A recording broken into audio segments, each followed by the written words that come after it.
जय श्री हरि विष्णु।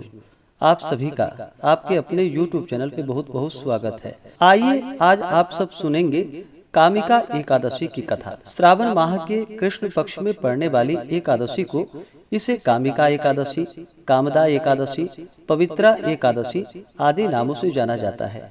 जो भी भक्त सच्ची श्रद्धा के साथ, नियम और निष्ठा के साथ कामिका एकादशी का व्रत करते हैं, इस दिन भगवान विष्णु के चतुर्भुज स्वरूप की पूजा करते हैं, भगवान श्रीधर भगवान श्री कृष्ण का पूजन करते हैं। इससे व्यक्ति के सभी प्रकार के पाप और ताप नष्ट हो जाते हैं तथा ब्रह्म हत्या, भ्रूण हत्या आदि जैसे महान पातक भी नष्ट हो जाते हैं तथा इस व्रत को करने से, महात्म्य कथा आदि को सुनने से वाजपेयी यज्ञ के बराबर पुण्य फलों की प्राप्ति होती है। तो आइए सुनते हैं कामिका एकादशी व्रत की कथा।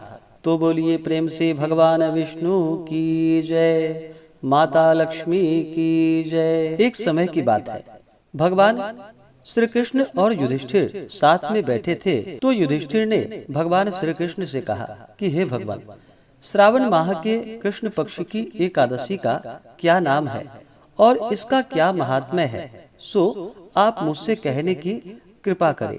भगवान श्री कृष्ण कहने लगे कि हे युधिष्ठिर, मैं सभी पापों से मुक्त होने वाले व्रत की कथा का वर्णन करता हूँ, जिसे पहले ब्रह्मा जी ने अपने पुत्र नारद से कहा था। श्रावण माह के कृष्ण पक्ष की एकादशी का नाम कामिका, कामदा एकादशी है, जिसका कि केवल महात्म्य सुनने मात्र से वाजपेयी यज्ञ का फल प्राप्त होता है। उस दिन जो मनुष्य शंख, चक्र, गदाधारी एवं श्रीधर नामक विष्णु की पूजा करते हैं और भक्ति पूर्वक ध्यान करते हैं, उसको नैमिषारण्य में एवं पुष्कर तथा काशी में गंगा स्नान का जो फल होता है और उससे भी अधिक उत्तम फल की प्राप्ति होती है। वह फल इस प्रकार है कि जो सूर्य ग्रहण के अवसर पर कुरुक्षेत्र में स्नान एवं केदारनाथ जी के दर्शन से भी होना कठिन है, व्यतिपात युग में गंडकी नदी में स्नान करने से एवं सिंहस्थ गुरु में श्री गोदावरी में स्नान करने से उस फल की प्राप्ति नहीं होती है, जो कि श्री कृष्ण चंद्र की पूजन द्वारा प्राप्त होता है। कामदा एकादशी का व्रत रखना और समुद्र पर्यंत भूमि का दान करना, दोनों का फल एक समान है। श्रावण मास में भगवान श्रीधर की पूजन करने से गंधर्व, देव, उरग और पन्नग इत्यादि भी पूजा योग्य होते हैं। अस्तु जो पाप पंख में लिप्त एवं असार रूपी संसार में फंसे हुए हैं, इस प्रकार के मनुष्य को स्वयं उद्धार के निमित्त कामिका एकादशी के दिन अनेक प्रयत्न पूर्वक व्रत करके श्री भगवान का भक्ति पूर्वक पूजन करना चाहिए। इससे उत्तम पाप मुक्त होने का अन्य कोई व्रत नहीं है। अध्यात्म विद्या जिनको ज्ञात है, उनको जिस जिस फल की प्राप्ति होती है, उस फल की प्राप्ति मनुष्य को कामिका एकादशी का व्रत करके रात्रि में जागरण करने से होती है। कामिका एकादशी के व्रत का ही प्रभाव है जो योगियों ने मुक्ति प्राप्त की। अस्तु सच्चरित्र मनुष्यों को इस व्रत को करना नितांत ही आवश्यक है। एक बार के स्वर्ण दान से या उसके चतुर्गुण चांदी के दान करने अथवा रत्न इत्यादि द्वारा पूजा से भगवान उस प्रकार संतुष्ट नहीं होते हैं जितना कि तुलसी पत्र के पूजन करने से संतुष्ट होते हैं।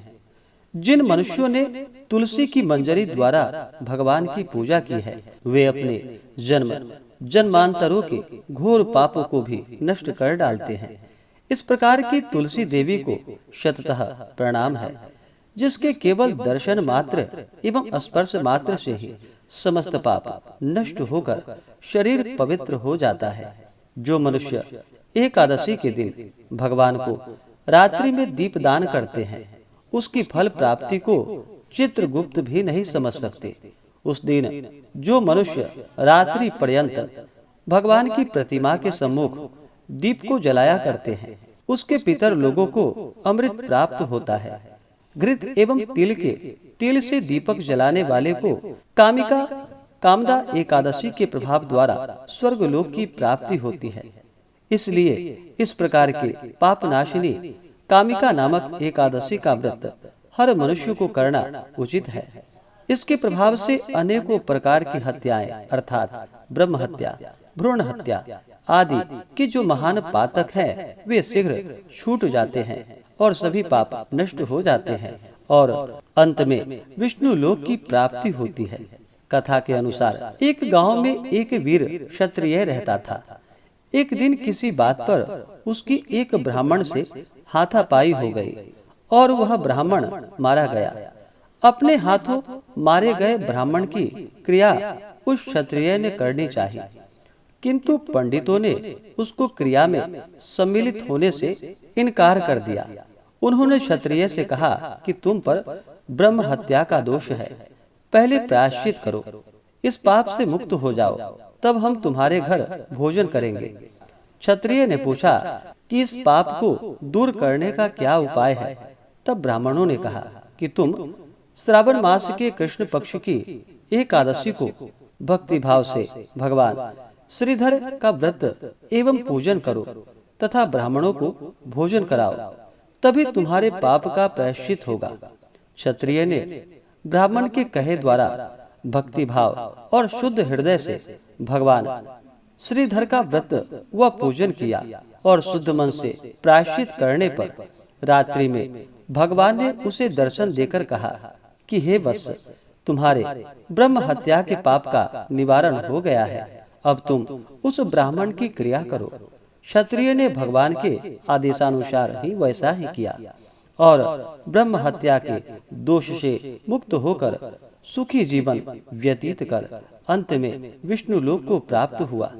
इस प्रकार से जो भी सच्ची श्रद्धा के साथ श्रावण मास कृष्ण पक्ष कामिका एकादशी का व्रत करते हैं, उनके सभी प्रकार के पापों का नाश हो जाता है।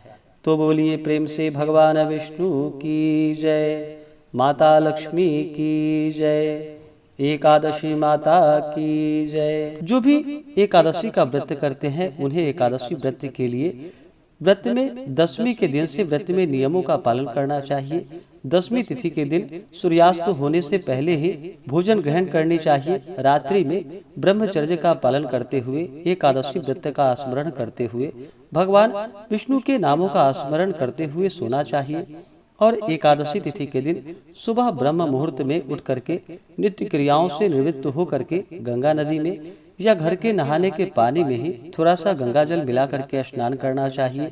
शुद्ध वस्त्र धारण करके व्रत का संकल्प लेना चाहिए। भगवान से प्रार्थना करनी चाहिए कि हे भगवान विष्णु, आज मैं कामिका एकादशी का व्रत करने जा रहा हूँ या करने जा रही हूँ। इस प्रकार से भगवान से प्रार्थना करें कि यह व्रत मेरा निर्विघ्न पूरा हो। आप हमें आशीर्वाद प्रदान करें, हमारे सभी प्रकार के पाप और ताप नष्ट हो जाएं। दैहिक, दैविक और भौतिक ये सभी पाप नष्ट हो और हमें पुण्य फलों की प्राप्ति हो और आपके मन में जो भी कामना हो वह भगवान से कहे। इस प्रकार से प्रार्थना करते हुए दिन रात्रि उपवास रहते हुए व्रत को धारण करना चाहिए। जो उपवास नहीं रह पाते हैं या जिनका स्वास्थ्य सही ना हो वो एक समय फलाहार ग्रहण करें।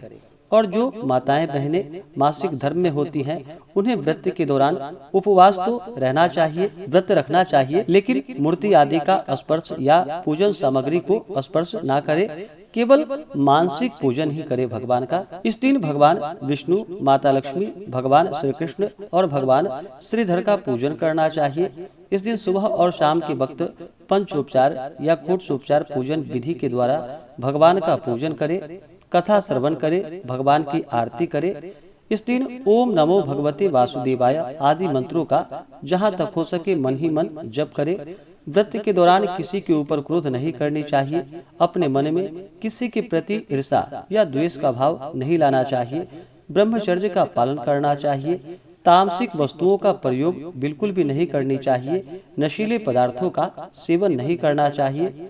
धर्म का आचरण करते हुए जहाँ तक कोई दरवाजे पे याचक आते हो तो खाली हाथ नहीं लौटानी चाहिए। अपने सामर्थ्य के अनुसार जो भी आपसे बन सके अन्न, जल, वस्त्र जो भी हो उन्हें अवश्य ही प्रदान करनी चाहिए। व्रत के दौरान पराये अन्न का सेवन नहीं करनी चाहिए। दूसरे घर का अन्न का सेवन नहीं किया जाता है। इस प्रकार से पूरे विधि विधान के साथ व्रत में नियमों का पालन करते हुए एकादशी की रात्रि जहाँ तक हो सके जागरण करनी चाहिए और द्वादशी तिथि के दिन सुबह उठ करके स्नान करके शुद्ध वस्त्र धारण करके भगवान का पूजन और आरती करें। उसके बाद ब्राह्मणों को भोजन करवाएं, ब्राह्मणों को दान और दक्षिणा दें और फिर समय के अनुसार व्रत का पारण करना चाहिए। तो आशा करता हूँ कि यह जानकारी आपको अच्छा लगा हो।